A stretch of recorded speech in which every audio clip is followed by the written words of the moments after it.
Hi everybody, Chris Titley here and welcome to Scoreboard. This episode is powered by SwiftX, Australia's top-rated crypto exchange and proudly homegrown, just like many of the athletes and business leaders we feature on Scoreboard.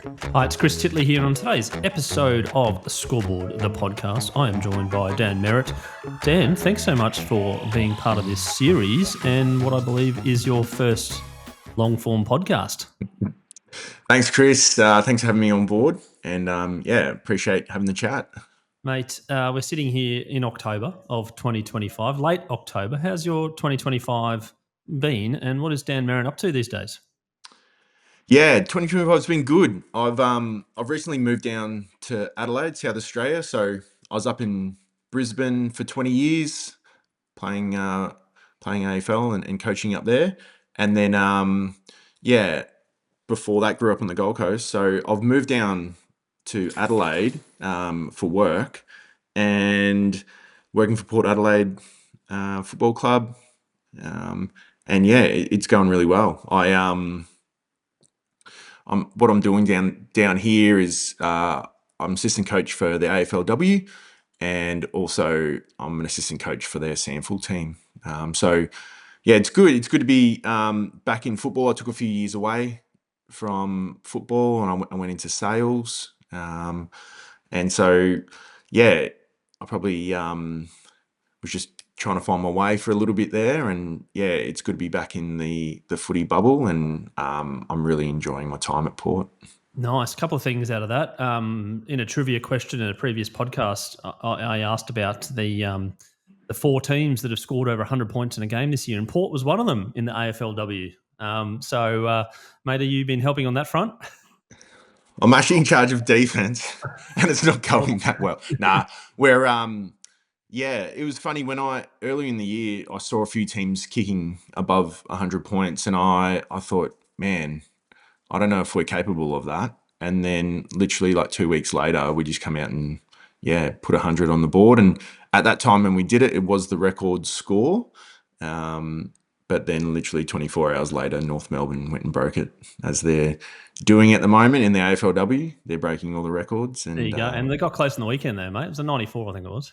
Yeah. We got close again, which again is like really awesome for our team and our confidence that we're capable of kicking such big scores. And I think it's just great for the game as well. No one wants to see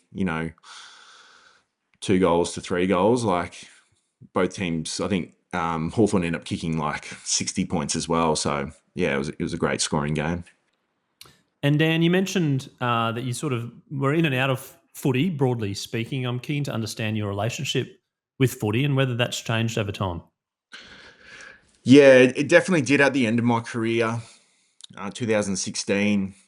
My body was pretty broken, but I was probably mentally pretty fatigued as well. And I remember finishing in 2016. It'd been a couple of tough years at Brisbane, and playing fullback in a team that's not that successful can be pretty draining on the mentally. But at the end of my career, I really didn't want anything to do with footy, and I was really happy to step away and freshen up. So I decided to go into a sales job and work sales, tribal sports, selling sports apparel, and then I actually went back to the club and started selling sponsorship and like corporate boxes and stuff. I did that for about 4 years, and then I went and worked for Caterpillar selling excavators, as they were a sponsor of the club at the time. And I thought, let's challenge myself, but that challenge was a little bit too far and too deep for myself. So that was a real eye opener,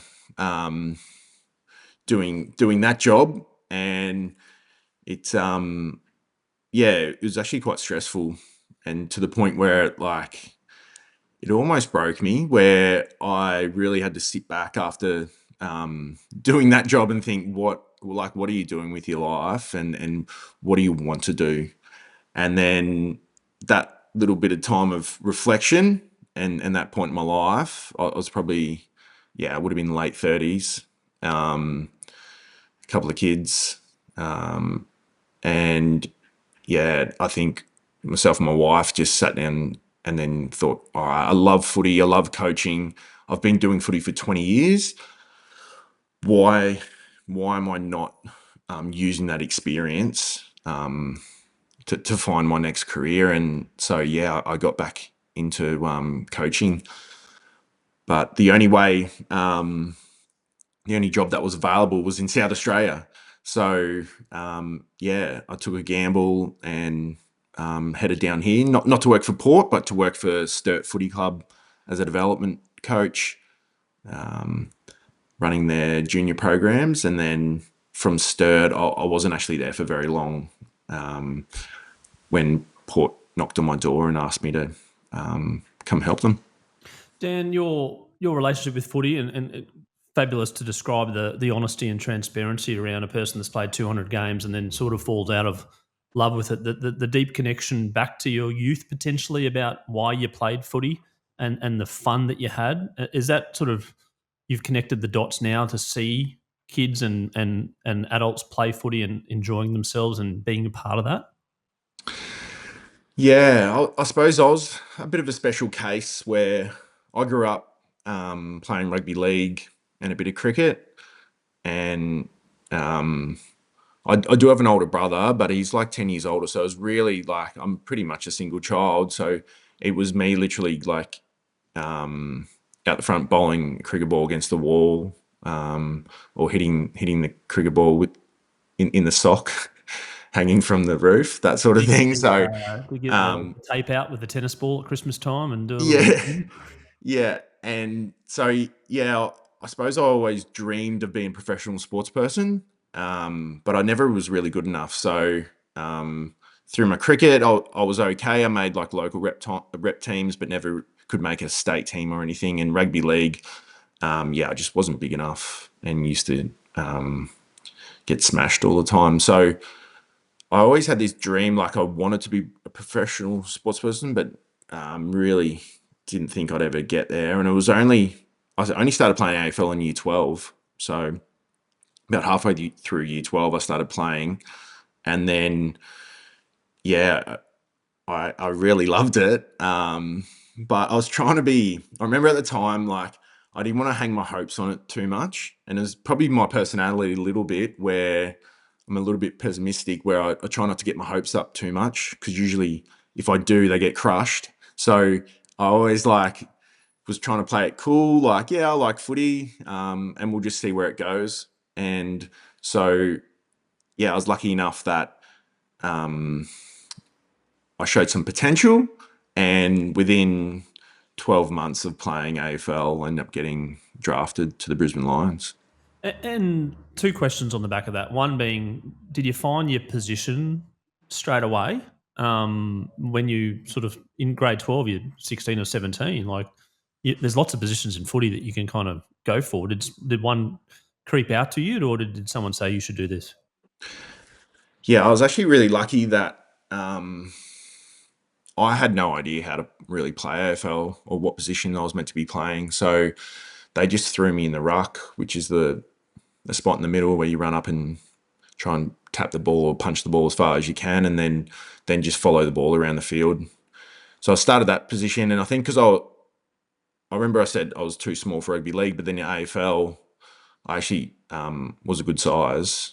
As I got to year 12, I grew a little bit, and then yeah, I just literally followed the ball around, and then I got drafted as a forward and a ruck, and then when I got to the Lions, like they'd won two premierships in a row.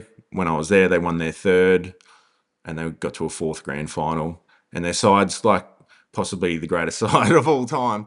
So that ruck forward position, there was absolute stars in those positions, and I just kind of had to wait my time. And I'm probably skipping ahead a little bit here, but I tried to make myself into a forward and ruck, and I probably just wasn't good enough in those two positions. And it was really, I was playing reserves, and it was around the time like Justin Lepich had was retiring, and he said, "Mate, I'm not going to be here any longer." And Justin Lepage played centre half back, and Mel Michael played fullback at that stage, and they were both kind of retiring. And I remember Leopard just saying, "Mate, I reckon just have a go at this back line, because I reckon you really suit it, like your body type and the way you play really suit it. Have a go at that." And then kind of from there, I was able to find my spot in the team, where previously, so when I got drafted, I didn't play for my first 2 years. And then the next 2 years, I was in and out of the side, wasn't really good enough to maintain my spot in the ones. And then as soon as I went into the back line, everything clicked for me, and I was able to go on and play 200 games. That's remarkable in terms of like just finding your feet, I suppose, and then finding some advice from people and timing and place and all these things that happen in life, I suppose, a little bit of luck, but also some skill. Your first game for the Lions, do you remember it? Is it there? Is it clear? Yeah, very clear. It was in 2005, and we played Port Adelaide, funnily enough, in Adelaide.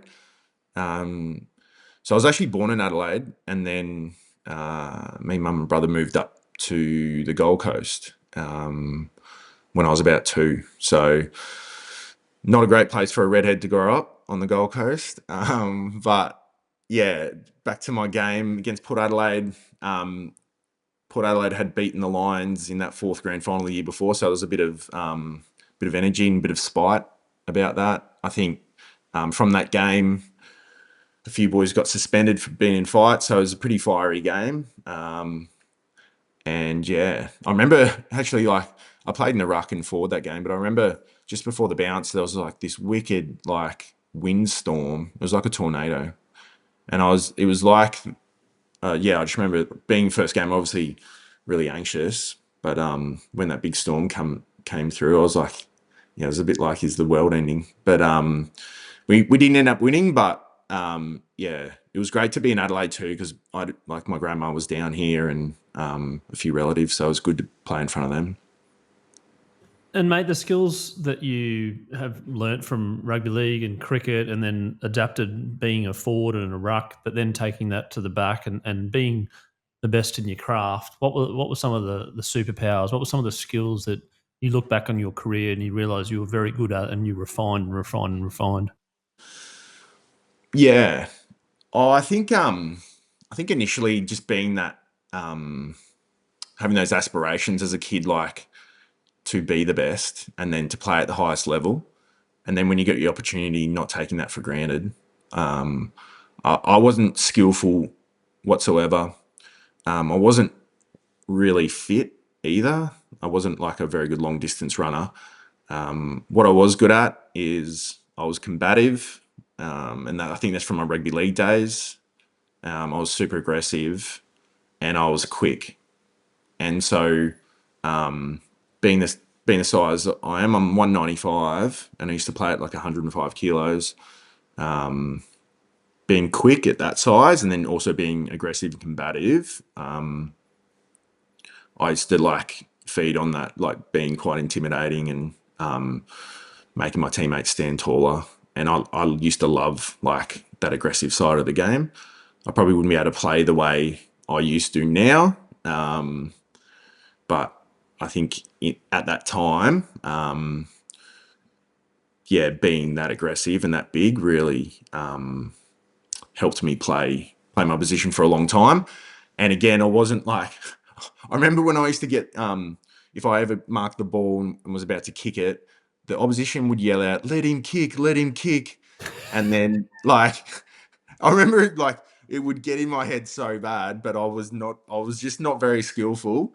But in the end, and I tell a lot of kids now, it's like one of the big things, you be as skillful as you want, but if you're not competitive and you haven't got like that fight in you, like I've seen kids come in all the time that are super skilled, super fit, but if they haven't got that fight and that dog inside them, like to fight and scrap and compete all day, it's really hard to to stay at that level for a long period of time.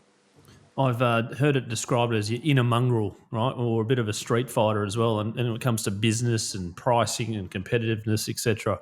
Where do you reckon you got that from? Was that from the rugby league, or was it from like growing up or watching things? Where did that inner mongrel come from? Yeah, I think it was a little bit of the rugby league. Like I think naturally, I'm a bit of a fiery redhead.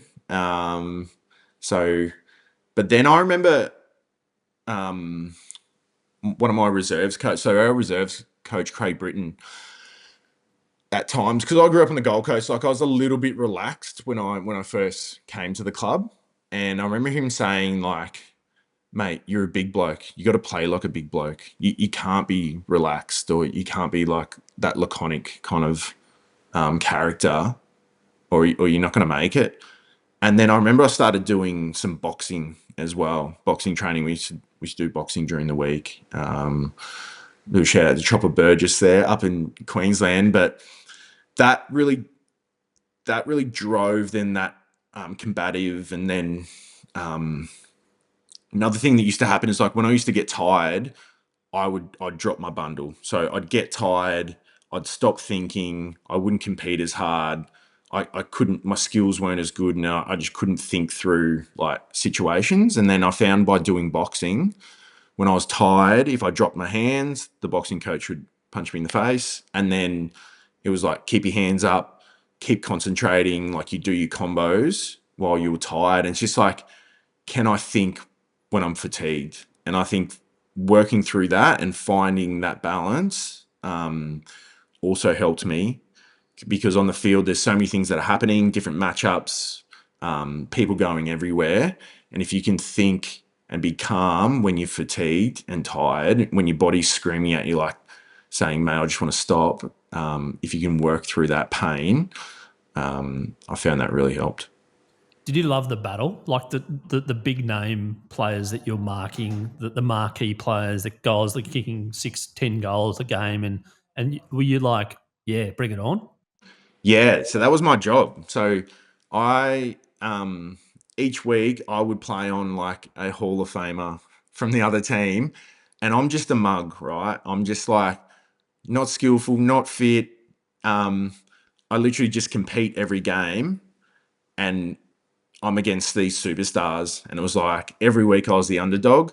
And the game of AFL, like it's shaped around forwards. It's not shaped around defenders. Like no one wants to see the defender win, right? It's all about the full forward kicking goals. And so each week I was that underdog, and I used to love it. Like, and every time I'd go to an opposition ground, like, and because I'd stand in the goal square, like near the goals, the opposition cheer squad, like every week they'd be into me, like telling me how bad I am, like telling me how much of a mug. And at the start, it was like, oh, this is a lot. Like, and then in the end, I used to love it. And then I'd turn around, give them a wink or give them a thumbs up just to know that I'm hearing what they're saying. And it was just, yeah, each week was a great battle. I think in the end, though, like it wore me down to the point I was like, when I was getting beaten up every week, like I used to just have this fire burning inside of like competing every week. And I think by the end, like that fire kind of, it burnt out, and I was exhausted. Two questions on the back of that. One being, who was the one that you loved playing against the most and challenged against the most? And secondly, we'll get on to some of your teammates then who have gone on to premiership glory, and seeing Brisbane become potentially up there with that three-peat team in terms of one of the greatest teams of all time, potentially. Keen to hear your comments on that. But we'll go back to first question around who you loved marking. Yeah, so love-hate relationship, right? But I always say I was fortunate enough to play on Barry Hall a lot. And again, like when you talk intimidation, I don't think there's anyone more intimidating when he was in his prime, because he was genuinely scary. But it was always a good challenge. And I think he'd beat me up most times, but I might have got him once or twice. And like when you win those nights, yeah, it's an amazing feeling. I'd have to match up on Buddy Franklin, who's the goat, almost like one of the goats. again, just athletically freaky. Like I always rated like my defenders. I mean, my opposition forwards, like how much sleep am I losing the night before? And so Barry Hall, I am not sleeping. Buddy Franklin, I am not sleeping a wink. And then there's some nights where, you'd go, oh, I reckon I've got him covered tomorrow. But one of the most underrated forwards that I reckon was a guy called Josh Kennedy from West Coast. So when I used to do my opposition analysis, I'd always watch behind the goals footage so you can see what their leading patterns were like, see how, like, if there's any of the small forwards coming in to block them or where they like to lead. Is it to the left or to the right? Like, they always have little cues. But Josh Kennedy, like, I used to watch his tapes and his leading patterns were the best. Like, they were amazing. And he had really, really good craft. And so, yeah, he was always a tough one to match up on. You mentioned about that fire diminishing and burning out towards the end. Those years were tough for Brisbane Lions fans and players as well, particularly because you're giving your all and then not coming up trumps. But then looking now on what that era did and to where the Lions are now, and some of the players, including Harris Andrews, who, potentially you were mentoring at the time. Do you want to talk about how you're feeling now about the Lions and how those chapters that you were playing has played a role into where they are now? Yeah, it's funny. Like, I look back on it, and when I came to the club, the Lions were in their three-peat era, and then I feel like then when I played for that 10 years, it was a bit of a struggle. We're finding our feet, and then when I retired, then they came good again. But I look back on that period with guys that are still there, like Zorks, Harris Andrews, Ryan Lester, and then I think, it's about like setting those foundations and working through those tough times, because it can't always be good times, right? And I suppose I look back on it and think, as long as like I was competing every game, tried my heart out, and I hope the supporters and coaches and my teammates thought that as well. I look at them now and think, like, particularly those three, like how they've had to go through the hard times, plenty of hard times, but then their resilience and their ability to just keep persisting to then come out on the other side is just amazing, and couldn't be more happy for those boys, that's for sure.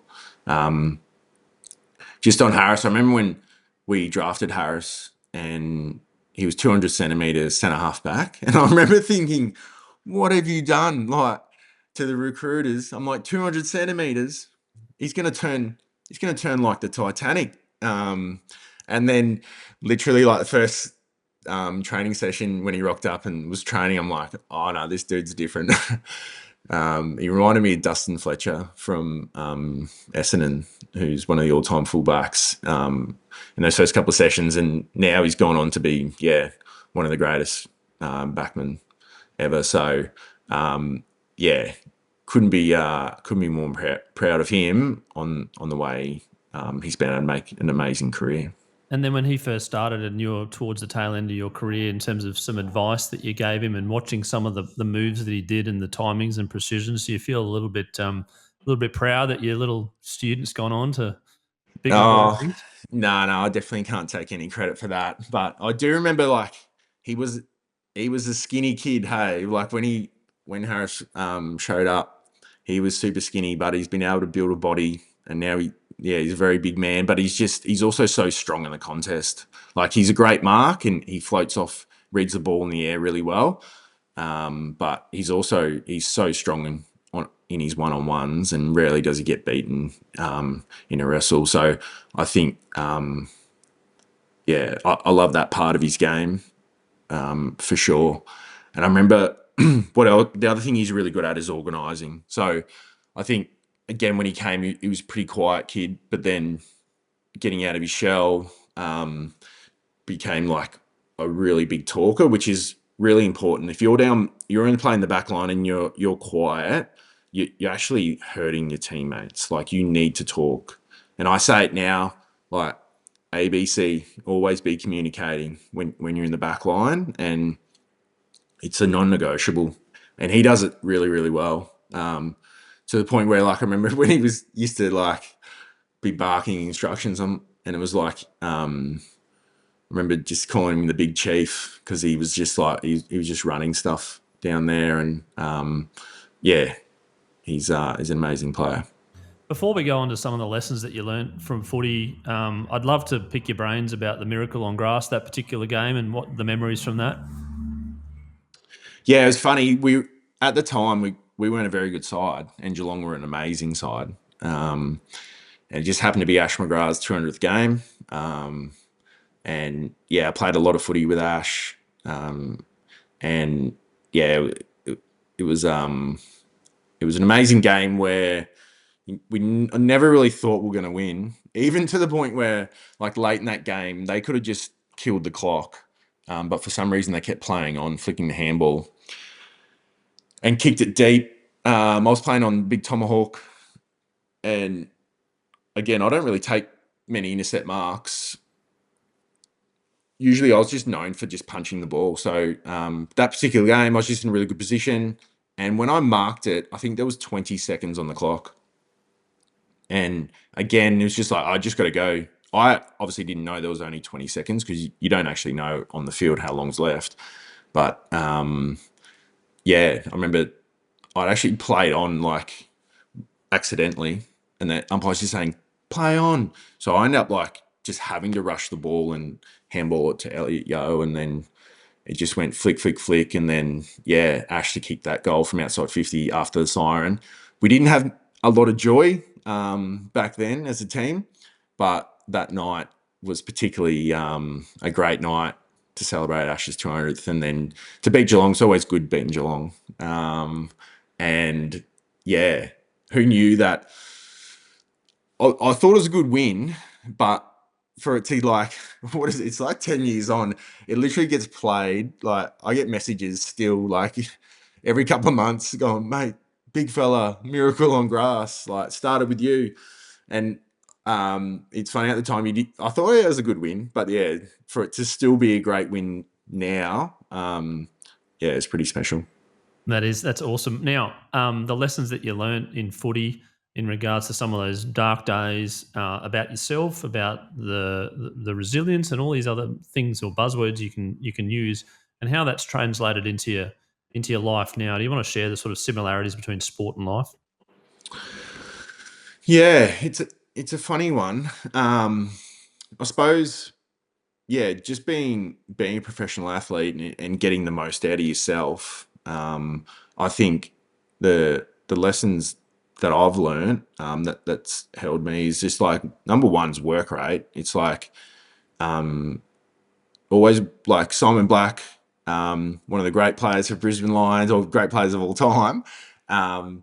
He was just like, why was he so good? Because he got to so many contests. And I think if you get to as many contests as you can, you're a 50-50 chance at winning those contests.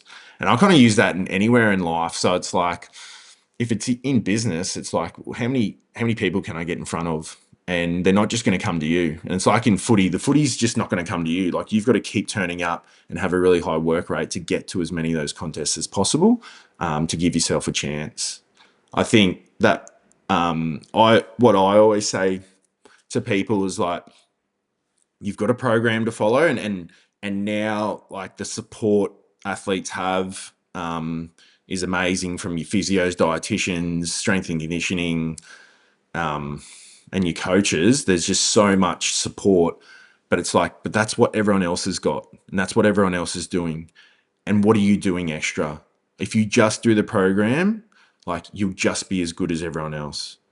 And, like, in sport, yes, you're competing against the opposition, so you're kind of hoping they're doing less than what you're doing, but then you're also competing with your teammates. So it's like, if you're doing exactly what everyone else is doing, so is your teammates, then how are you going to rise above? And it's like always looking for extras. And a coach, they love those athletes that are just asking questions, asking what more can I do? What about this? Like the ones that think about the games. And then on the other parts, like, then how am I elevating myself against the rest of the competition as well? Because, yeah, I guess you're only hoping that they're doing less than what you are. But that's where I gained a heap of confidence.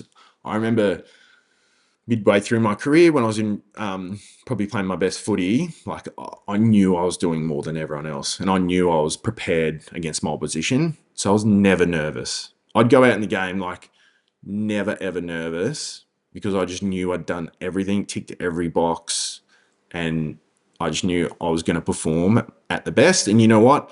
I might have got beaten, but it wasn't because I didn't prepare. Some days it's just not your day. And I knew also from an effort point of view, like I'd put everything on the line. So I'd leave the game. If I got beaten without any regrets, let's say he was just too good today.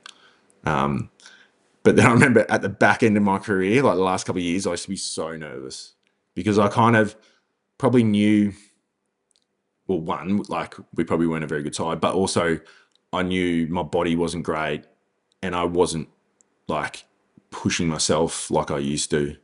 And so, yeah, I used to be really, really nervous. And funny, like in my last ever game, and my 200th last ever game, we played St Kilda, and I ended up having to play on Nick Rewalt, who was, again, very, very good player. Ended up kicking 9 goals on me in my last game. So I think it was time to hang up the boots after that game for sure. Fascinating insights there in terms of nervousness around not being at the start of your career, but towards the end of the career, because maybe in your head you're thinking, I'm not as prepared or I'm not as confident because my body's maybe starting to slow down. Fantastic insights. Now, as part of the Scoreboard podcast, I always ask my guests a couple of questions. One is their scoreboard moment, which is a moment in their life, looping back potentially, that's quite vivid and quite clear. And then from that moment, things changed. Yeah, it's probably looping back to that. There's probably a couple, right? So I grew up playing rugby league, and then I remember I got knocked out one game, split my chin open, playing rugby league. I would have been 13. And then mum said, you're not playing rugby league anymore. So I played touch football all through high school because we had sports excellence at my high school at Benalla State High, and a bit of volleyball as well. Anyway, I reckon I missed that physicality, and that's kind of why I got back into footy and why I probably loved it. Is because I missed that like combativeness and tackling and being aggressive. I didn't have an outlet. And then when I had a couple of mates that were playing at Surfers Paradise Footy Club, and I used to just go down and watch them. And they were short one day, and I was just sitting there watching. They're like, "Mate, do you want to play?" And I said, "I haven't got boots or anything." They're like, "It's all good. It's all good. Like you can we'll borrow some." And I remember I was like, "Yeah, but I'm wearing boxer shorts as well." And then they're like, "It's all good." So I had to like take my boxer shorts up, and then yeah, from that moment, like from watching my mates play to get involved, like my footy really like escalated quickly from that stage.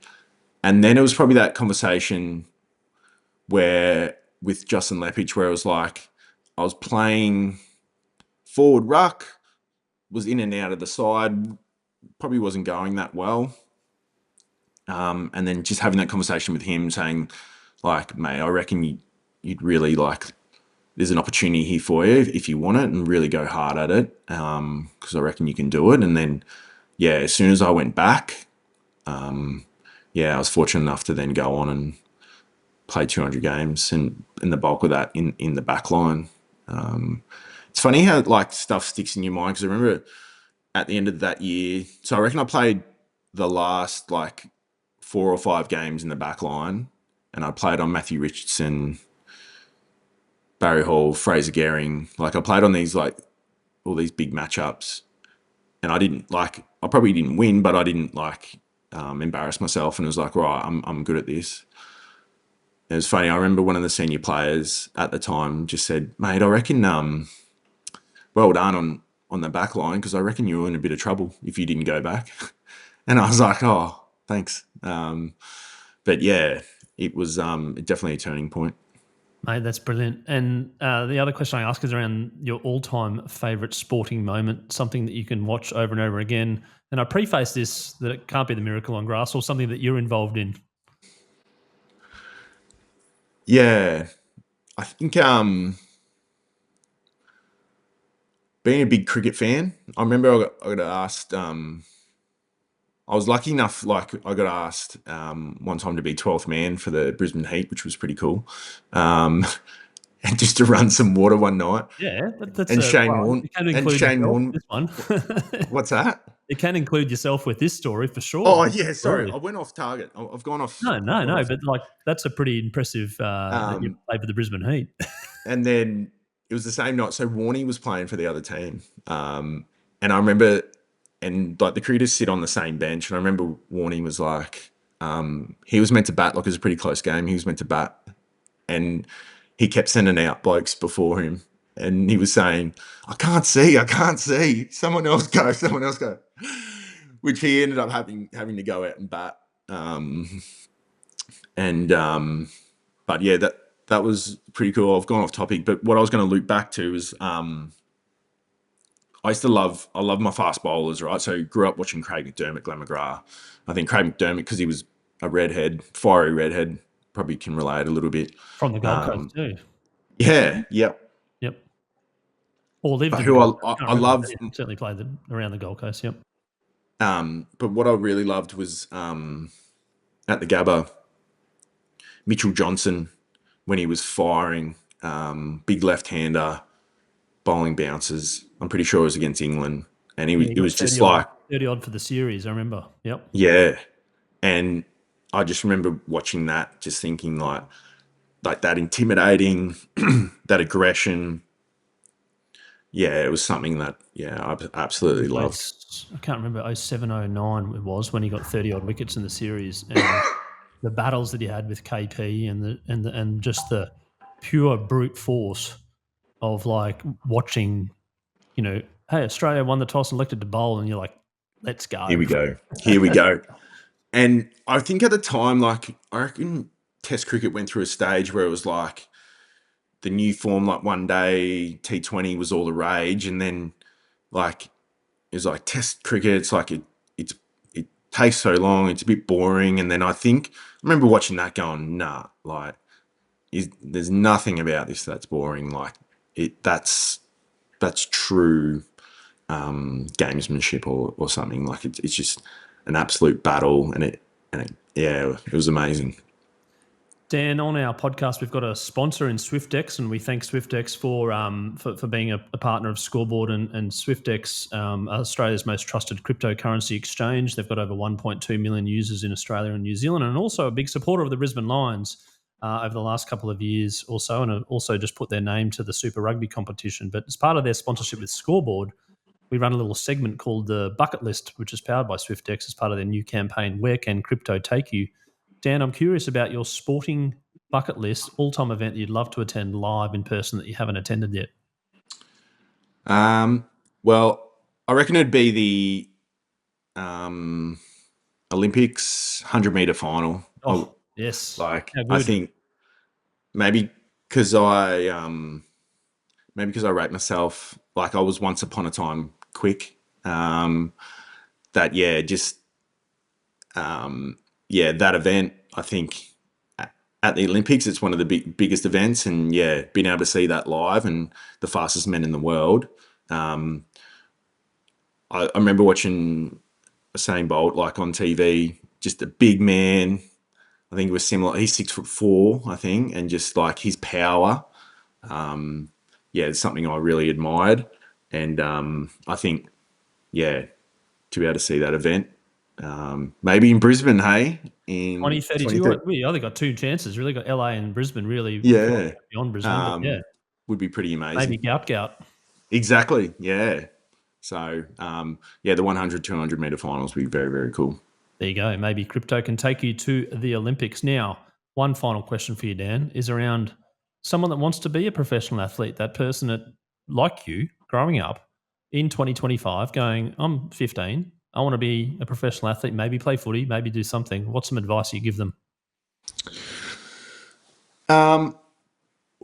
Always remember, like, as a young kid, just being aware that you're going to have to sacrifice. Going to have to sacrifice those, like, Saturday nights hanging out with your mates. And just on that, it's like probably surrounding yourself with the right people too. At that age group, like if you're coming through high school, the people you associated with like have such a big impact. So it's like surrounding yourself with the right people who are a really positive influence on you. Then also knowing that you're going to have to sacrifice a lot if you really want to make it. And then from there, it's probably saying like, do I actually want to make it, or does it just sound like a good idea?